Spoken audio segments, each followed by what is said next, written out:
Huffman coding is a famous greedy algorithm. It is used for the lossless compression of data.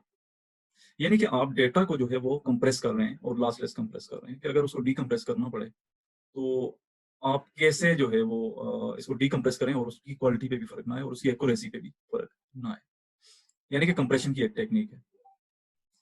It uses variable length encoding, यानी कि जो encoding होती है वो variable length होती है, उसका हम कोई फिक्स्ड नहीं कह सकते कि ये फिक्स्ड इनकोडिंग हमने की है। कि फॉर एग्जांपल फिक्स्ड का मतलब ये है कि हमारा जो कोड हो वो 4 जो डिजिट्स हैं उन पे मुश्तमिल हो या 5 पे हो, ऐसा नहीं है, बल्कि ये हमारी वेरिएबल लेंथ हो सकती है इनकोडिंग की। It assigns variable length code to all the characters, यानी कि जो हमारे पास जो कैरेक्टर्स आएंगे उनको हम क्या करेंगे, उसकी जो लेंथ फाइंड आउट करेंगे वो भी क्या होगी, variable length. The code length of a character depends on how frequently it occurs in the given text. अब क्या होगा, the code length of a character depends on, जो हमारी जो कोड की लेंथ बनेगी वो डिपेंड किस पे करेगी कि कितना फ्रीक्वेंटली ये वर्ड जो है वो अकर हुआ है। फॉर एग्जांपल हम एक एग्जांपल लेते हैं।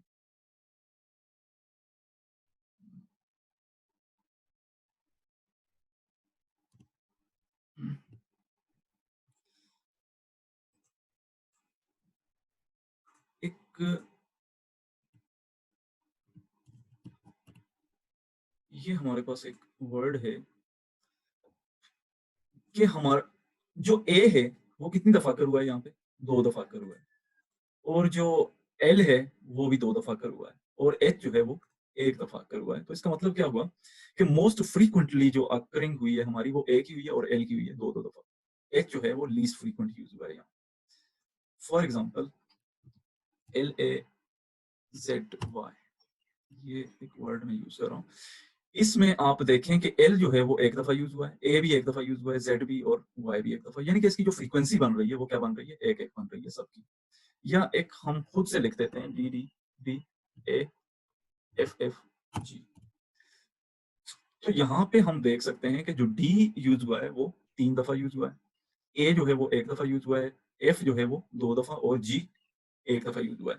तो यहाँ पे अगर देखा जाए तो मोस्ट फ्रीक्वेंटली जो यूज हुआ है, जो करेक्टर जो यूज हुआ है वो है डी यूज हुआ है, यानी कि इसकी फ्रीक्वेंसी जो है वो 3 बन रही है, और बाकी ए की फ्रीक्वेंसी 1 बन रही है, और एफ की 2 बन रही है, और जी की 1 बन रही है। तो यहाँ पे हमने ये चीज पे सबसे पहले चेक करनी होती है हॉफमैन कोडिंग के अंदर, और उसको फिर इनकोड किया जाता है। The code length of a character depends on how frequently it occurs in the given text, कि कितना frequently occur हुआ है, ये इस पे डिपेंड करता है, उसके कैरेक्टर के कोड पे डिपेंड करता है। जब हम कोड बनाएंगे वो डिपेंड किस पे करेगा कि कितना फ्रीक्वेंटली ये यूज हुआ है, ये जो वर्ड है, ये जो कैरेक्टर है एक वर्ड के अंदर कितना, या एक वर्ड है या एक फ्रेज है उसके अंदर कितना फ्रीक्वेंटली यूज हुआ है। The character which occurs most frequently gets the smallest code. यहाँ पे ये बात आपने याद रखनी है कि जो कैरेक्टर बहुत ज्यादा यूज होता है, फॉर एग्जांपल हमारे पास डी है, इसका जो कोड बनेगा वो क्या बनेगा, शॉर्ट बनेगा, और इसके मुकाबले में ए और जी का कोड जो है वो ज्यादा लॉन्ग बनेगा, क्योंकि ये डेप्थ में जाएगा, हमारी जो ट्री बनेगी उसकी डेप्थ में जाएगा। और जो डी होगा वो मोस्ट फ्रीक्वेंट यूज हो रहा है, तो इसका कोड भी जो होगा वो क्या होगा, शॉर्ट होगा। The character which occurs most frequently gets the smallest code. तो जो मोस्ट फ्रीक्वेंट जो करेक्टर अकर हो रहा है उसका कोड जो होगा वो स्मॉल होगा, और the character which occurs least frequently gets the largest code, यानी कि जो करेक्टर बहुत कम यूज हो रहा है, बहुत लीस्ट यूज हो रहा है, तो उसका जो कोड होगा वो लार्जर होगा। It is also known as Huffman encoding भी इसको कहा जाता है। अब प्रीफिक्स ये लास्ट पॉइंट यानी रिपीट कर दें, सेकंड लास्ट लाइन जो है लास्ट स्लाइड में, सेकंड लास्ट लाइन ये वाली, जी सर, ये सेकंड लास्ट जी। अच्छा, the character which occurs least frequently gets the largest code. मैंने बताया है कि यहाँ पे मोस्ट फ्रीक्वेंट जो यूज हुआ है वो डी यूज हुआ है, इसका कोड हमेशा शॉर्ट बनेगा। यहाँ पे लीस्ट फ्रीक्वेंट जो यूज हुआ है वो ए यूज हुआ है और जी यूज हुआ है, एक एक दफा यहाँ पे अकर हो रहा है इस वर्ड के अंदर। तो फिर क्या होगा, इनका जो कोड होगा वो क्या होगा, लार्ज होगा। तो यही 2 लाइनें आपने इसमें याद रखनी है कि जो करेक्टर जिस character the character which occurs most frequently, यानी कि ज्यादा दफा जिसकी फ्रीक्वेंसी ज्यादा है, तो वो क्या होगा, स्मॉलेस्ट कोड उसका बनेगा। और जो करेक्टर अकर हो रहा है लीस्ट फ्रीक्वेंट, जिस तरह हमने ए और एफ की एग्जांपल ली है, ए और एफ, यहाँ पे एच आ रहा है, ये लीस्ट फ्रीक्वेंट यूज हो रहा है, तो दिस मीन कि जो हमारा कोड बनेगा वो क्या बनेगा, लार्ज बनेगा, बड़ा कोड बनेगा। इसके हम एग्जांपल लेके देखेंगे, आपको समझ आ जाएगा। तो इसको हफमैन इनकोडिंग भी कहा जाता है। अब प्रीफिक्स जो रूल है वो क्या है, Huffman coding implements a rule known as a prefix rule. This is to prevent the ambiguities while decoding. ये हफमैन इनकोडिंग इसलिए यूज हो रहा है कि जब डिकोडिंग करेंगे जो एम्बिग्विटीज आ रही होती हैं, उसको रोकने के लिए ये सारे काम किए जाते हैं। ये जो प्रीफिक्स के रूल्स हैं ये अप्लाई किए जाते हैं। कट रही है। अच्छा सर आपकी आवाज कट रही है। अच्छा, वो सिग्नल्स प्रॉब्लम्स की वजह से होगा। It ensures that the code assigned to any character is not a prefix of the code assigned to any other character. अब आ रही है आवाज? जी सर आ रही है। अब जो है ये हमने इंश्योर करना है कि जो कोड असाइन होगा किसी भी कैरेक्टर को, वो not a prefix of the code assign to any other character. For example, हमने जो कोड असाइन किया है डी को, ये किसी का प्रीफिक्स नहीं बनेगा। जब हम ट्री बनाएंगे ना, फॉर एग्जांपल ये हमारे पास ट्री है, जो कोड हमारा डी का बन रहा है ना, मैं कह रहा हूं कि डी का जो कोड है वो डी का ही कोड होगा, ना कि कोई प्रीफिक्स होगा। इससे आगे हम कह दें कि यहां से आगे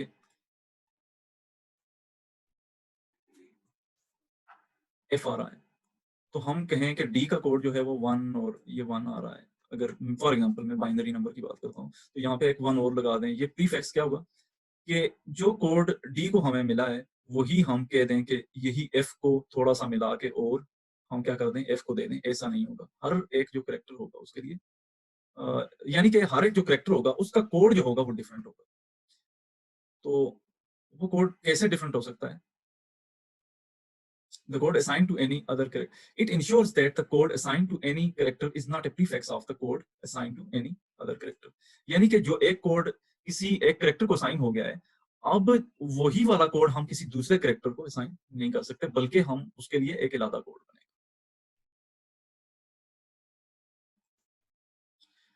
अब जो मेजर स्टेप्स हैं हफमैन कोडिंग के अंदर वो क्या हैं? There are 2 major steps in Huffman coding. 2 major steps हैं।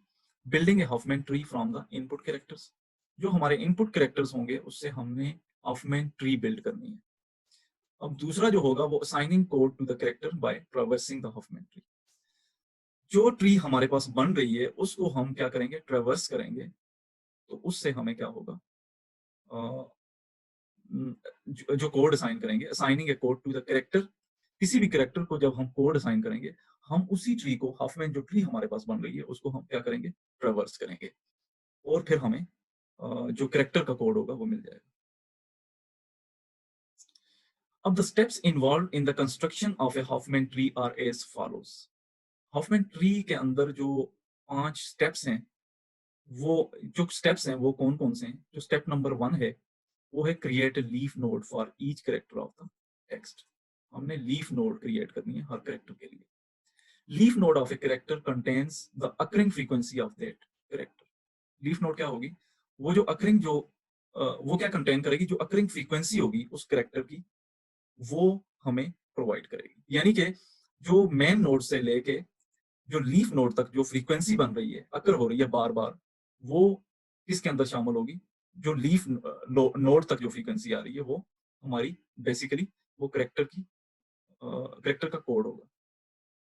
अब स्टेप 2 जो है वो arrange all the nodes in increasing order of their frequency values. हमने क्या करना है स्टेप 2 के अंदर? जितने भी करेक्टर्स हम यूज कर रहे हैं इस कोडिंग के दौरान, हफमैन इन कोडिंग के दौरान, उनको हमने अरेंज करना है, इंक्रीजिंग ऑर्डर में अरेंज करना है, उन order of their frequency values. यानी कि जो फ्रीक्वेंसी वैल्यूज आ रही हैं उनके अगेंस्ट हमने क्या कर देना है, इसको अरेंज कर देना है। फॉर एग्जांपल, हमारे पास जो फ्रीक्वेंसी आ रही है डी की, कितनी आ रही है? 3 आ रही है। 3। और जो एफ की आ रही है वो आ रही है 2 आ रही है। और ए की जो आ रही है वो क्या आ रही है? 1 आ रही है। और जी की भी 1 आ रही है। तो अब हमने क्या करना है, अगर जो भी फ्रीक्वेंसी हमारे पास आ रही है इनको हमने इंक्रीजिंग ऑर्डर के अंदर लिख देना है। इंक्रीजिंग ऑर्डर मीन कि आपने जो लीस्ट फ्रीक्वेंट जो यूज हो रहे हैं उनको हमने पहले लिख देना है, और जो मोस्ट फ्रीक्वेंट हैं वो बाद में लिखना है। यानी कि हमने इंक्रीजिंग ऑर्डर के अंदर इनकी फ्रीक्वेंसीज को लिख देना है। ये हमारा जो दूसरा स्टेप है वो ये कह रहा है। तो जो हमारा थर्ड स्टेप है वो considering the first 2 nodes having minimum frequency, उनको कंसिडर करना है जिनकी सबसे मिनिमम फ्रीक्वेंसी आ रही है।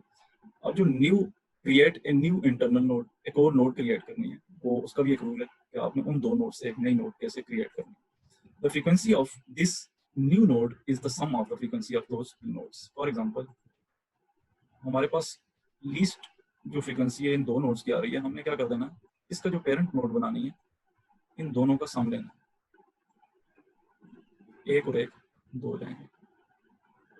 अगर यहाँ पे लीस्ट फ्रीक्वेंसी हम फॉर एग्जांपल हम कहते हैं कि ये 2 दफा क्रिएट हो रहा है, तो यहाँ पे एक और 2 मिनिमम फ्रीक्वेंसीज आ रही हैं, तो ये 3 हो जाएगा।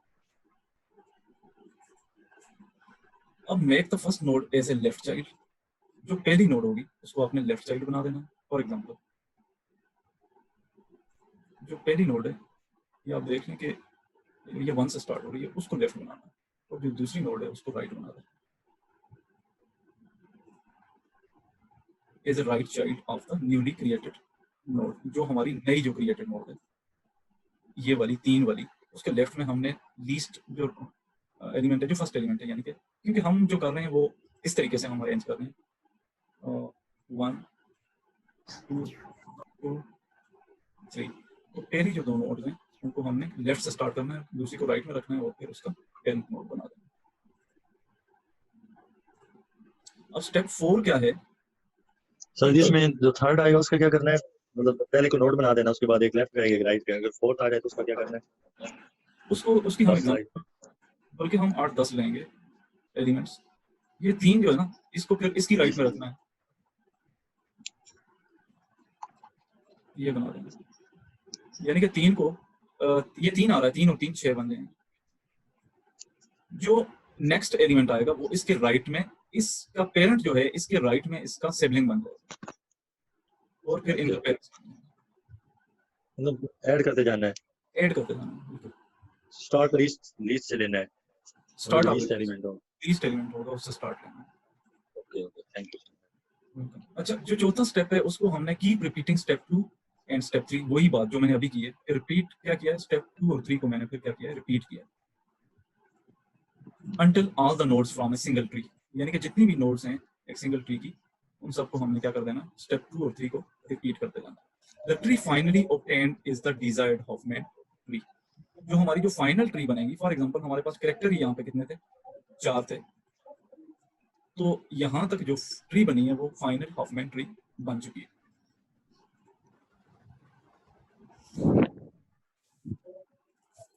अब the following 2 formulas are important to solve the problem based on the Hoffman coding। Hoffman जो कोडिंग है उसके लिए ये 2 फार्मूलाज जो हैं वो बहुत इंपॉर्टेंट है, आपने ये याद रखना है। फार्मूला 1 क्या है कि average length is equal to, average length is equal to sum of frequency of i into code length of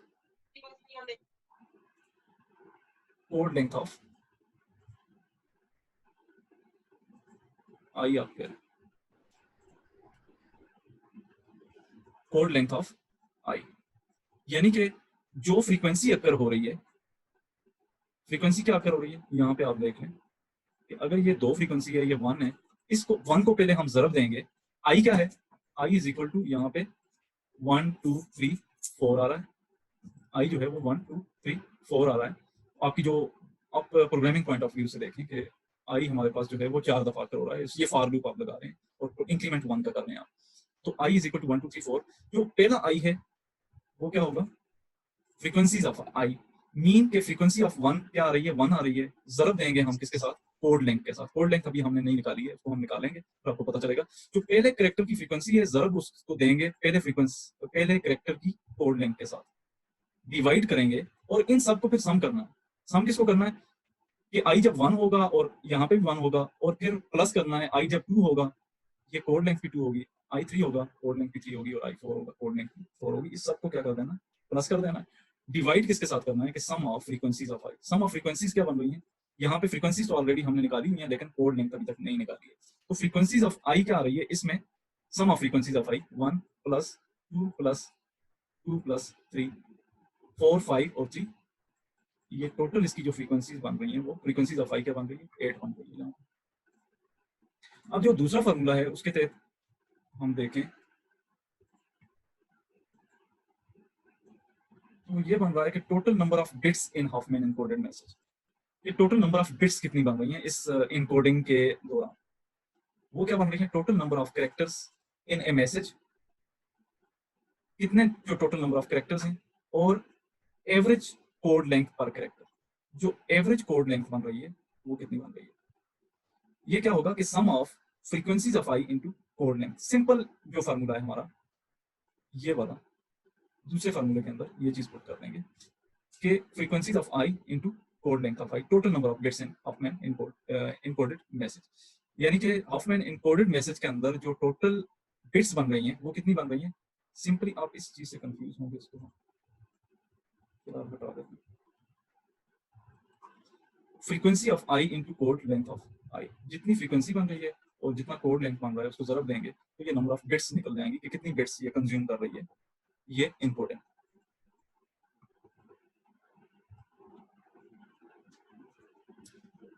अब जो practice problem based on Huffman coding, हमारे पास जो प्रॉब्लम है हम अब प्रैक्टिस की तरफ जा रहे हैं। अगर करेक्टर्स हमारे पास पड़े हुए हैं, उनकी फ्रीक्वेंसीज पड़ी हुई हैं, तो हम कैसे उसको सॉल्व कर सकते हैं। सर जी कोड लेंथ क्या होगा, कोड लेंथ हम कोडिंग लेंथ, जी कोड लेंथ अभी हमने निकाला नहीं है, उसका मैं बताऊंगा। ओके ओके ओके ठीक।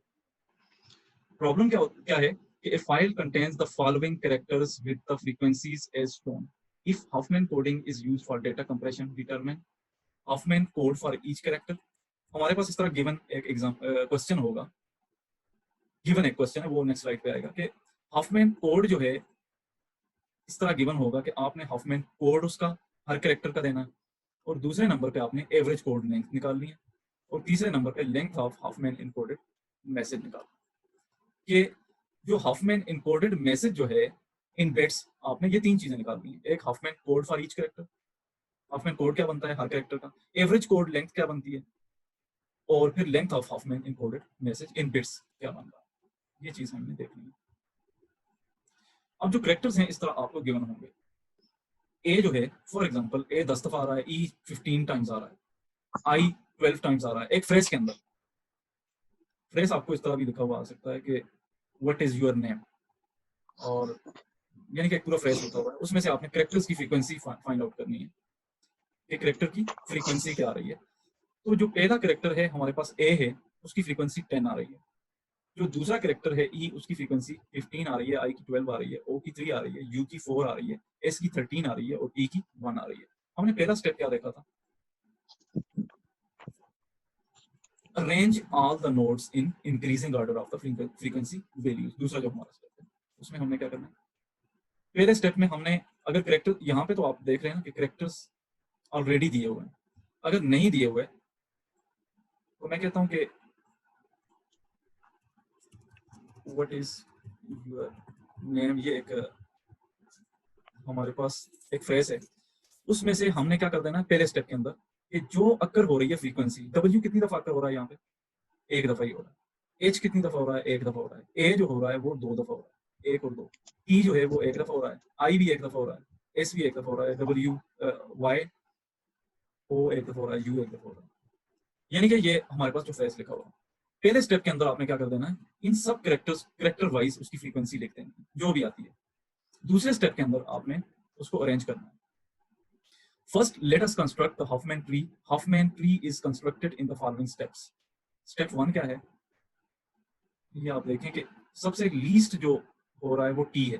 T को हमने सबसे पहले लिख दिया. जो दूसरी लीस्ट फ्रीक्वेंसी है वो 3 आ रही है, यहाँ पे आप देख सकते हैं 3 आ रही है, O की आ रही है, उसको हमने दूसरे नंबर पे लिख दिया. और बाकी इसी तरह अरेंज करते जाना है. जो लास्ट फ्रीक्वेंसी आ रही है 15, ये सबसे मोस्ट फ्रीक्वेंट वर्ड है जो कि यूज हो रहा है हमारे फ्रेज के अंदर, इसको हमने ई को लिख देना है बिल्कुल आखिर में. तो जितने भी स्टेप्स, जितने इस स्टेप के अंदर हमने from least frequent word to most frequent word हमने अरेंज कर दिया. अब अरेंजमेंट के बाद हमने क्या करना है, मैंने क्या कहा था, नेक्स्ट स्टेप के अंदर आपने इन दो नोड्स को ले लेना है, 1 और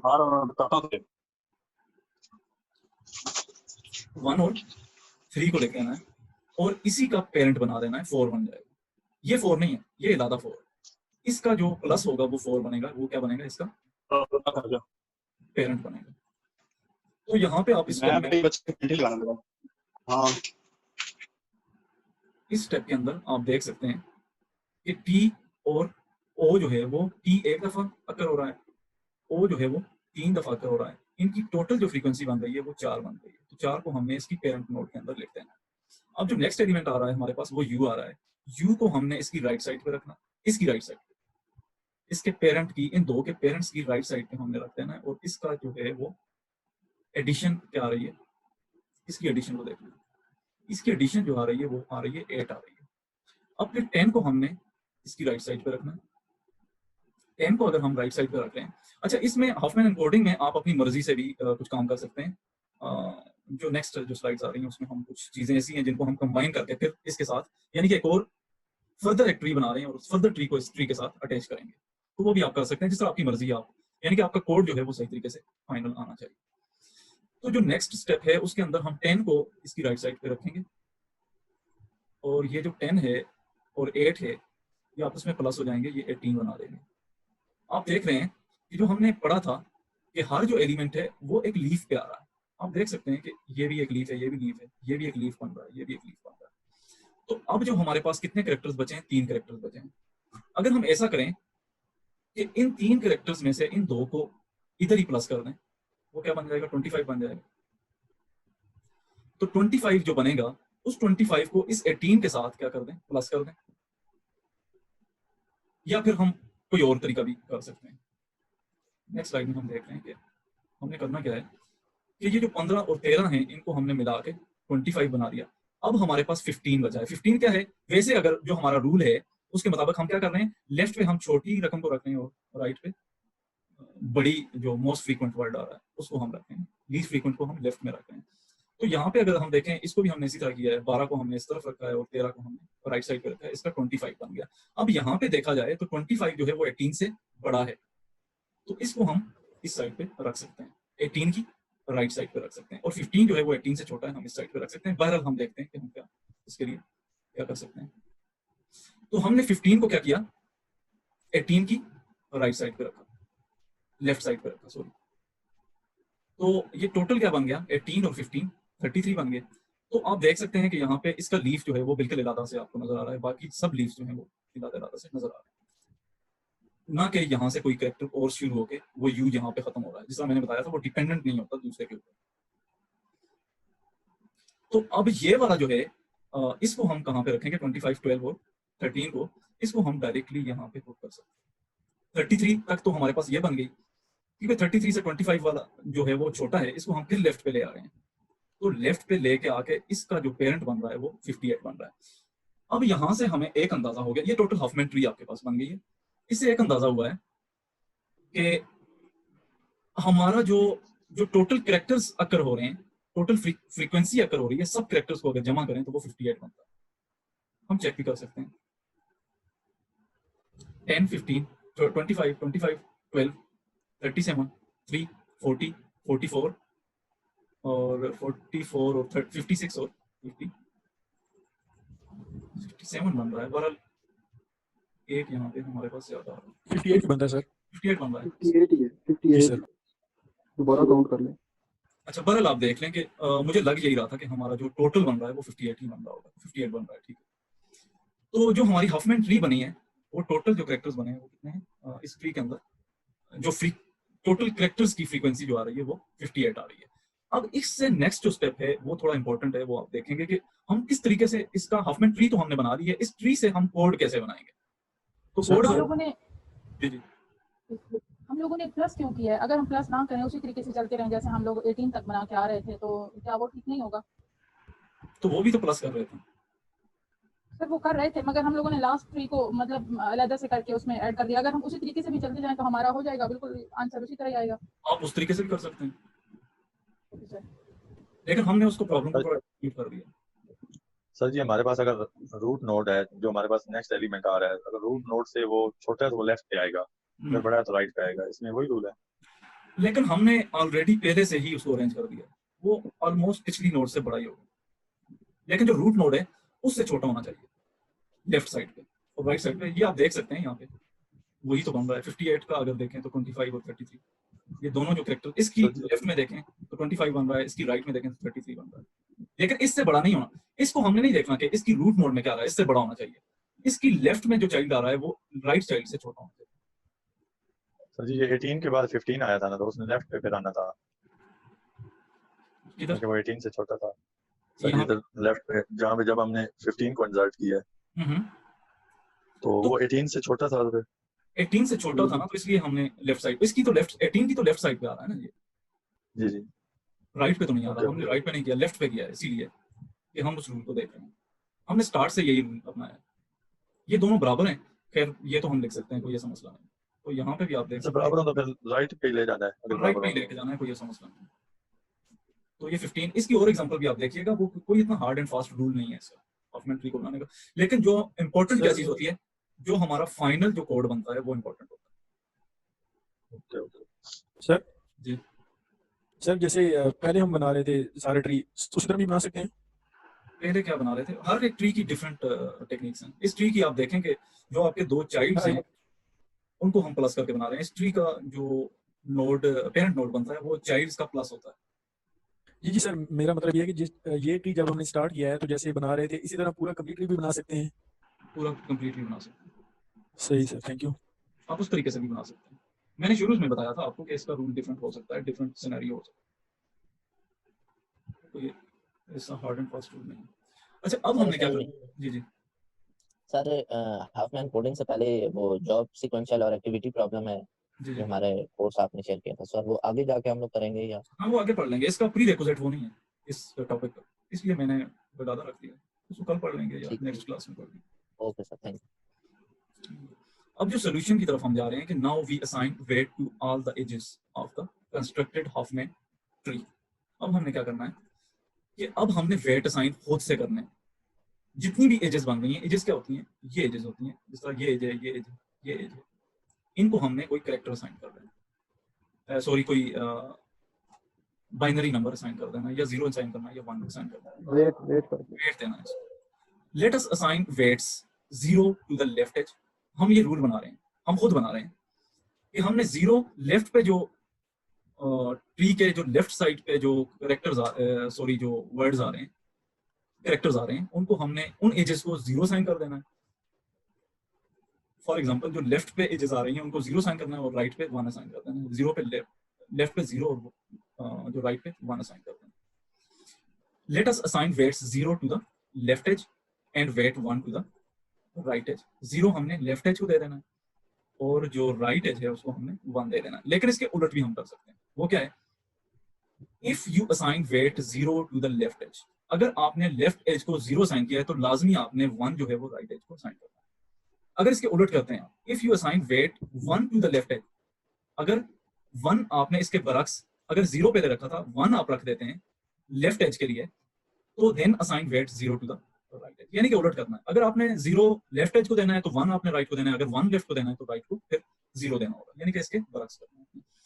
Any of the above two conventions may be followed, but follow the same convention at the time of decoding, that is adopted at the time of encoding. यहाँ पे एक और चीज मैं क्लियर कर दूं कि हम डिकोडिंग तो इसकी नहीं कर रहे हैं, क्योंकि हमने यहाँ पे जो टॉपिक हमें असाइन हुआ है वो हाफमैन इनकोडिंग का ही हुआ है। लेकिन जब इसी रूल को डिकोड करते हैं तो जो रूल आपने इनकोडिंग में अप्लाई किया है वही रूल आप क्या करोगे, डिकोडिंग में अप्लाई करोगे। अगर लेफ्ट साइड को आपने 0 साइन किया है, लेफ्ट एजेस को, तो आप डिकोडिंग में भी लेफ्ट एजेस को 0 ही तस्वर करोगे, और 1 अगर राइट साइड को किया है तो 1 ही आप डिकोडिंग के दौरान भी वही रूल अप्लाई करोगे जो कि इनकोडिंग के दौरान आपने किया। अब after assigning weights to the all edges the modified Huffman tree, अब जो वो ट्री जो हमारे पास फाइनल बनी थी उसको हमने क्या कर दिया है, मॉडिफाई किया है। मॉडिफाई क्या किया है कि 0 हमने लेफ्ट एजेस को असाइन कर दिया है और 1 हमने राइट एजेस को असाइन कर दिया। वो किस तरीके से, इसकी लेफ्ट एज क्या बन रही है 0 और इसकी राइट एज क्या बन रही है 1 बन रही है। 25 को देखें, इसकी लेफ्ट पे 0 लिख दिया और राइट पे 1 लिख दिया। अब 33 की लेफ्ट पे 0 राइट पे 1, 18 की लेफ्ट पे 0 और राइट पे 1, 8 की 0 1 और 4 की 0 और 1, यानी कि लेफ्ट साइड पे हमने 0 असाइन किए हैं और राइट साइड पे हमने 1 असाइन कर लिए हैं। ये हमारा रूल है। अब जो नेक्स्ट हम क्या कर रहे हैं कि now let us answer each part of the given problem one by one. Huffman code for characters. To write Huffman code for any character, traverse the Huffman tree from root node to the leaf node of the character. Following this rule, the Huffman code for each character is. अब हमने क्या करना है, इस tree को ट्रेवर्स करना है। ये जो ट्री है इसको ट्रेवर्स क्या करना है, हम ए का कोड लिख रहे हैं। ए का कोड क्या है, ए यहाँ पे अकर हो रहा है, इसका कोड हमने क्या लिखा है 1 1 1 आ रहा है, तो ए का जो कोड होगा वो 1 1 1 होगा। ई का जो कोड है ई यहाँ पे आ रहा है तो 1 0 होगा। आई का जो कोड बन रहा है वो 0 0 बन रहा है, और एस का जो बन रहा है आई के बाद फिर ओ आ रहा है।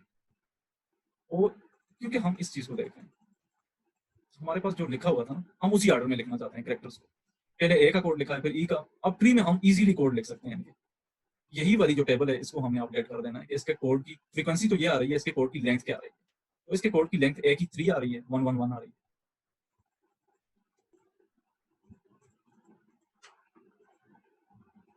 रूल जो है वो ये है।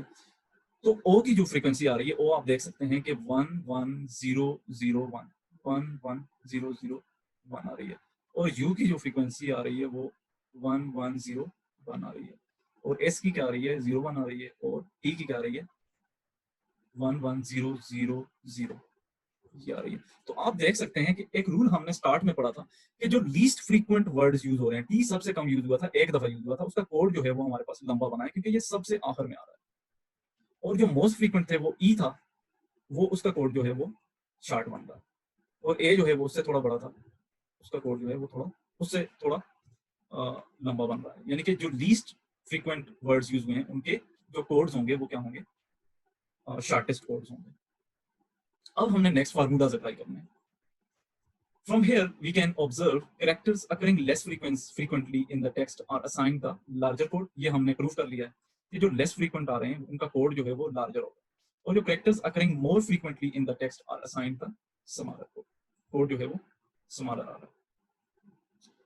अब जो है एवरेज कोड लेंथ हम किस तरीके से निकालेंगे, कोड जो कोड हमारा है उसकी एवरेज लेंथ कैसे निकलेगी, वो निकलेगी using formula 1 we have average code length is equal to sum of frequencies of I into code length of I divided by sum of frequencies of I। तो वो क्या बन रही है, पहले जो हमारे पास हम उसी टेबल को अब फॉलो कर रहे हैं। पहले क्या आ रही है, ए की फ्रीक्वेंसी आ रही है, ए की फ्रीक्वेंसी क्या थी 10 थी, और जो कोड लेंथ बनी है वो क्या बनी है 3 बनी है, क्योंकि ए की जो कोड लेंथ है आप यहां से देख सकते हैं कि 1 2 3 है, तो हम इसके साथ ज़रब दे देंगे, 10 को 3 के साथ हम ज़रब देंगे। फिर सम फार्मूला में हमारा क्या लिखा हुआ है कि सम ऑफ, तो प्लस करेंगे 15 को 2 के साथ। 15 क्या आ रहा है हमारा जो दूसरा कैरेक्टर है, और उसकी फ्रीक्वेंसी क्या आ रही है 2 आ रही है। ई 15 दफा आकर हुआ था और उसकी फ्रीक्वेंसी उसके जो कोड लेंथ है वो 2 आ रही है, तो 15 को हम 2 से ज़रब दे देंगे। फिर प्लस करेंगे 12 को 2 के साथ। इसी तरीके से सारे जो हमारे कैरेक्टर्स हैं उनकी फ्रीक्वेंसी ज़रब देनी है कोड लेंथ के साथ, तो ये बन जाता है यहाँ तक। और फिर divided by sum of all the frequencies of all the frequencies, sum of all the frequencies of the characters which occurs in our code। तो हम जो sum of all the frequencies जो हैं वो क्या बन रही है, पहली की 10 बन रही है, दूसरी की 15 बन रही है, 12, और ये टोटल 58 वही बन रहा है जो हमने प्लस किया था। तो ये जो कोड लेंथ बन रही है इसको जब हम कैलकुलेट करेंगे और डिवाइड करेंगे इसके साथ, ये 2.52 बन रही है एवरेज कोड लेंथ, यानी कि पर कैरेक्टर हमें जो कोड की एवरेज आ रही है वो क्या आ रही है 2.52, यानी कि ये फ्रीक्वेंसी हमारी जो एवरेज कोड लेंथ बन रही है वो क्या बन रही है 2.52 बन रही है, क्योंकि हमने सारे जो करेक्टर्स हैं उनको ज़रब दी है, जो अकर्स हो रहे हैं, जो फ्रीक्वेंसी अकर हो रही है उसको ज़रब दिया है हमने कोड लेंथ के साथ, और उसका फिर सम कैलकुलेट करके डिवाइड किया है टोटल नंबर ऑफ फ्रीक्वेंसी जो हमारे प्रॉब्लम के अंदर है। तो हमारा जो आंसर निकला है वो 2.52 निकला है। अब नेक्स्ट हम क्या कर रहे हैं, दूसरा जो फार्मूला है वो length of Huffman encoded message. Huffman encoded message की लेंथ क्या बनी है? Using formula 2 we have total number of bits in a Huffman encoded message is equal to total number of characters in the message into average code length per character. Total number of characters 58 बन रहे हैं, और ज़रब देंगे ये जो पिछले formula से हमने फाइंड आउट किया है 2.52, इसको हम ज़रब देंगे इसके साथ जो एवरेज कोड लेंथ है उसको फुल जो कैरेक्टर्स हमारे पास आ रहे हैं उनसे ज़रब देंगे, तो ये 146.16 अप्रोक्सीमेटली इक्वल टू 147 बिट्स बन रहे हैं। यहाँ पे हमने, अगर मैं क्वेश्चन या कोई भी आपसे क्वेश्चन करता है कि आपको कैरेक्टर्स गिवन हैं, तो आपको कहता है कि इसको हाफमैन एनकोडिंग के जरिए नंबर ऑफ बिट्स फाइंड करके दे, तो आपने number of bits find out करने के लिए ये सारे रूल्स अप्लाई करने होंगे। पहले उसको ट्री में कन्वर्ट करना होगा, ट्री के बाद उसको कोडिंग करनी होगी, उसका जो कोड लिखना होगा, कोडिंग के बाद फिर आपने क्या करना होगा, आपने एवरेज कोड लेंथ भी फाइंड आउट करनी है इस फार्मूला से। ये आपको नहीं बताया जाएगा कि average code length find out करो या ना करो, लेकिन आपको फाइनल बता दिया जाएगा, गोल आपका क्या है कि आपने length of Hopman encoded message लिखना है। तो length of Hopman encoded message करने के लिए आपको ये सारे स्टेप्स जो होंगे वो फॉलो करते हुए यहाँ तक पहुंचना होगा। तो जो टोटल जो कोड की जो हमारे पास लेंथ बन रही है वो क्या बन रही है, 147 बिट्स बन रही है।